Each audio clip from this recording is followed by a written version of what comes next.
ओम नमः शिवाय. नमस्कार मित्रांनो, ट्रॅव्हल विथ तुषारच्या या नवीन एपिसोडमध्ये आज आपण भेट देणार आहोत बार्शी टाकळी येथील खोलेश्वर संस्थानाला. मित्रांनो, बार्शी टाकळी हे तालुका अकोला जिल्ह्यामध्ये असून अकोल्यापासनं 20 किलोमीटर अंतरावर हे गाव आहे. या गावाच्या शेवटच्या भागामध्ये हे खोलेश्वर नावाचे भगवान शंकराचे पुरातन असे मंदिर आहे. भगवान शंकरांची शिवपुराणानुसार 1008 नावे आहेत. शंकर भगवानांची जेवढी नावे तेवढीच त्यांची विविध रूपे सुद्धा आहेत. त्याच नावापैकी एक हे खोलेश्वर नावाचे भगवान शंकराचे पुरातन आणि प्राचीन असे मंदिर आहे. मंदिराच्या आतमध्ये प्रवेश केल्यावरती आपल्याला सुरुवातीला उजव्या बाजूला एक मंदिर दिसते. खोलेश्वराचे हे मंदिर हेमाडपंथी असून या मंदिराच्या चारही बाजूला दगडी भिंतींनी आवरण घालण्यात आलेले आहे.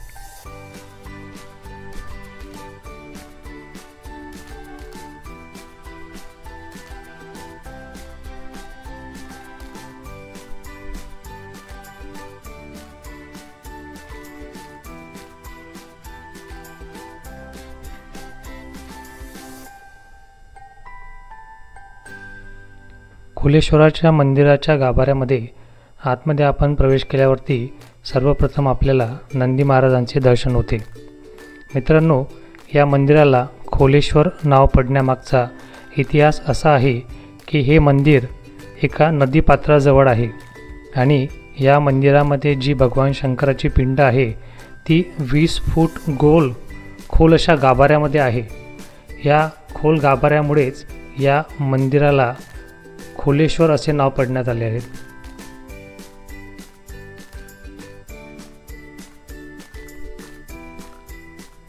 आपण बघू शकता गाभाऱ्याच्या दरवाजावरती सुबक असे नक्षीकाम करण्यात आलेले आहे.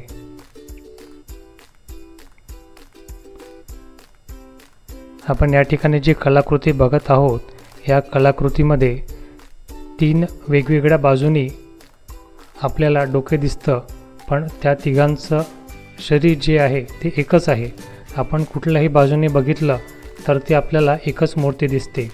ज्यावेळी आपण या खोलेश्वर मंदिराला भेट द्याल तेव्हा आवर्जून या छतावरती असणारी ती मूर्ती आवर्जून बघा. मित्रांनो, हे आपण आता मंदिराच्या गाभाऱ्याकडे आतमध्ये जातो आहे. अत्यंत प्राचीन आणि पुरातन असं खोलेश्वराचं हे मंदिर आहे. या मंदिरामध्ये भगवान शंकराची ही पिंड जमिनीपासून जवळपास 20 फूट खोल आतमध्ये आहे. आपण बघू शकता किती प्राचीन ही खोलेश्वराची पिंड आहे. या ठिकाणी पोहोचल्यावरती आपल्याकडे उपलब्ध असलेल्या साधनांद्वारे या पिंडीवरती दुग्धाभिषेक आणि जलाभिषेक आम्ही करतोय.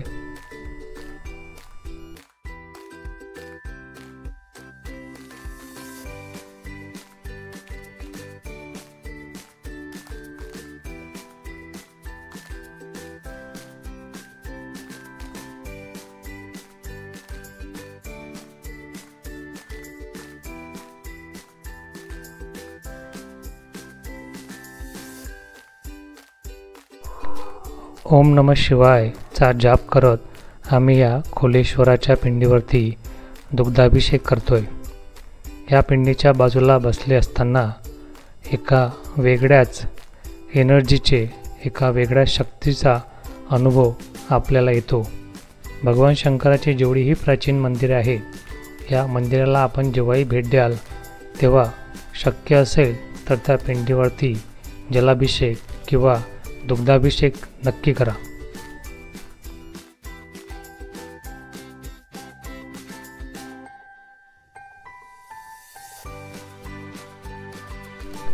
या खोलेश्वराच्या मंदिरामध्ये वर्षभर विविध उत्सवांचे आयोजन करण्यात येते.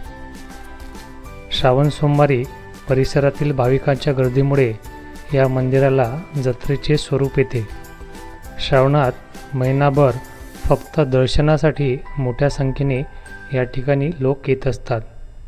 याशिवाय महाशिवरात्रीला भक्तांची अलोट गर्दी होते. पुरातन मंदिराशिवाय शिवलिंगाचे आगळे दर्शन हे या मंदिराचे खास आकर्षण आहे. आपण बघू शकता या पिंडीवरती एक नैसर्गिक झरा तयार झालेला आहे, ज्या झऱ्यातनं आपल्याला बुडबुड्या स्वरूपात पाणी बाहेर येताना दिसतंय.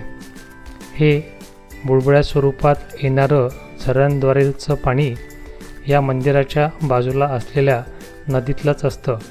वर्षभरही या झऱ्यांद्वारे या खोलेश्वराच्या पिंडीला अखंड असा जलाभिषेक होत असतो. पावसाळ्याच्या दिवसांमध्ये या ठिकाणी पूर्ण पाणी साचून जातं, त्यामुळे मोटर लावून या ठिकाणचं पाणी बाहेरच्या बाजूला काढण्यात येतं.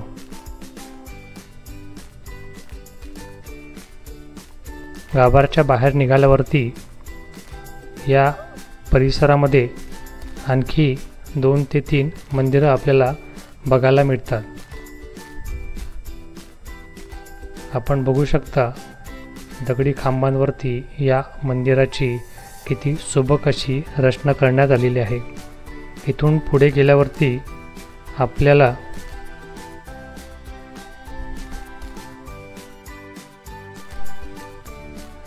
कालंका देवीचे मंदिर आहे. आपण बघू शकता या देवीच्या मंदिराच्या दरवाजावरती पण खूप असे सुबक कोरीव काम करण्यात आले आहे. मंदिराच्या आतमध्ये प्रवेश केल्यावरती आपल्याला काळ्या दगडांमध्ये बनवलेली कालिंका मातेची सुबक अशी मूर्ती दिसते. आपण बघू शकता या मंदिराप्रमाणेच या कालिंका मातेची ही मूर्ती सुद्धा खूप प्राचीन आहे.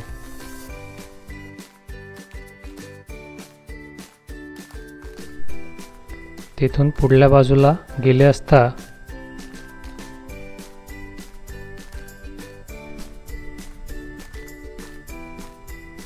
आपण बघू शकता किती सुंदर प्रकारे या मंदिराची रचना करण्यात आलेली आहे. या ठिकाणी एक गणेश भगवानांची मूर्तीसुद्धा आहे. ही मूर्तीसुद्धा काळ्या पाषाणामध्ये कोरलेली असून ही सुद्धा या मंदिरामध्ये बसवण्यात आलेली आहे आणि ही मूर्तीसुद्धा खूप पुरातन आहे.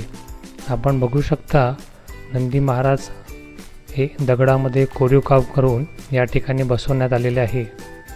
मंदिराच्या प्रत्येक खांबावरती सुबक असं कोरीव काम या ठिकाणी केलेलं आहे.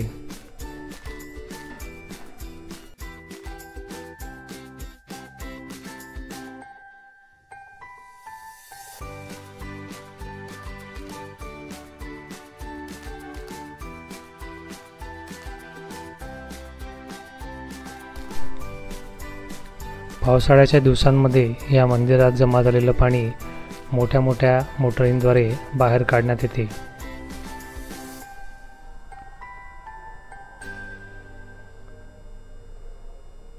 या खांबांवरील दगडावर केलेले कोरीवकाम आपण बघू शकता. मंदिराच्या बाहेर निघाल्यावरती आपल्याला एक धातूची बनलेली असे शिवलिंग सुद्धा दृष्टीस पडते.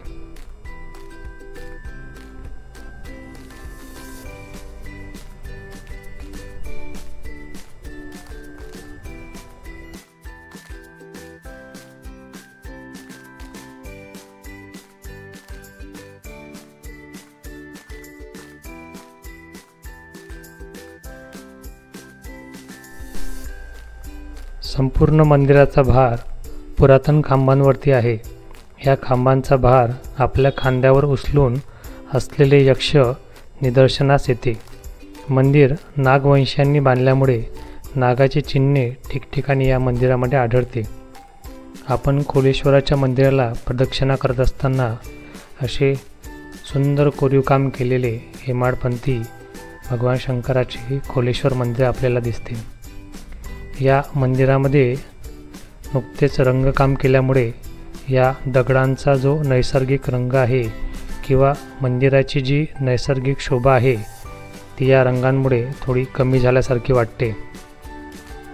अशा दगडांनी सुबक बांधलेल्या मंदिरांना संवर्धनाकरिता रंग न मारता त्या दगडांची व्यवस्थित काळजी घेऊन त्या ठिकाणी साफसफाई जरी ठेवली तरी मंदिराचे जे शैलीत बांधकाम करण्यात आलेले आहे, जी सुबकता त्या दगडांवरती कोरीव कामाद्वारे केलेली आहे ती टिकून राहते. मंदिराच्या बाजूला मोठा असा सभामंडपसुद्धा आहे. या मंदिराला प्रदक्षिणा करून आम्ही आता पुढे निघालो आहोत.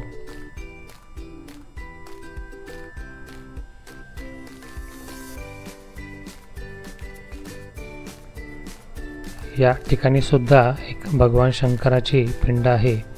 शंकरावरती या पिंडीवरती ब्रह्मा, विष्णू, महेश अशा 3 देवतांचे चेहरे कोरलेले आहेत. अशा या सुंदर मंदिराला आपण आवर्जून भेट द्या. आपण सर्वांनी हा व्हिडिओ इथपर्यंत संपूर्ण बघितला त्याबद्दल आपले खूप खूप आभार. चला तर मित्रांनो, आपण पुन्हा भेटूया पुढल्या एपिसोडमध्ये एका नवीन ठिकाणी. धन्यवाद.